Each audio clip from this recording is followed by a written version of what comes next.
vai de Pontes, Bos días. Bos días de novo. Dixéramos que estábamos aquí no Parque Nacional do Peneda Xurés e hoxe tocaba ríos, pontes, pontellas e todo o que servía para pasar polos ríos. Mirad que cousa chula temos aí. Ponte de Mareco. Cerquiña dos que vimos antes, da Ponte Nova da Belga e de Ponte Asureira. Outra ponte singular, medieval, precioso, precioso. Chamou a atención desta ponte que cando ves pasando sobre ela fai unha curva no seu recorrido, no medio do río. E me chamou a atención porque normalmente a ponte son unha liña reta, pero este fai aquí un xeito singular. Singular. Mira, agora vamos pasar por arriba da ponte e vais a apreciar como fai unha curva. E mira para arriba, que lugar. O río casi non trae agua.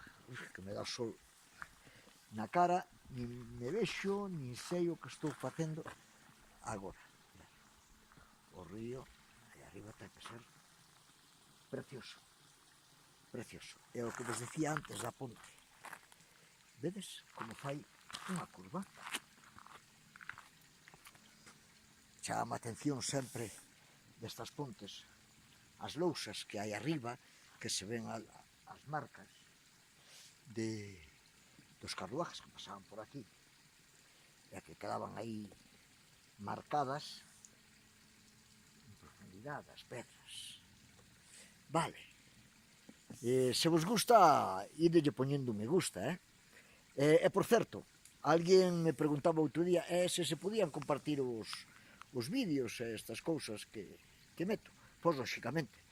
Non é porque, bueno, sempre gusta que o que fai o compartan, lle poña me gusta, pero sobre todo porque a difundilo, pois, chega máis xente e chega máis xente supón de que algún teña curiosidade por vir a disfrutar destes sitios. Vale, así que se queredes compartir os vídeos, dádelle e eu encantadísimo delo. Vale, escribiremos sobre Ponte Mareco en Castro Laboreiro, no Parque Nacional do Peneda Xerés. Veña, ata dentro un pouquiño, vamos de pontes.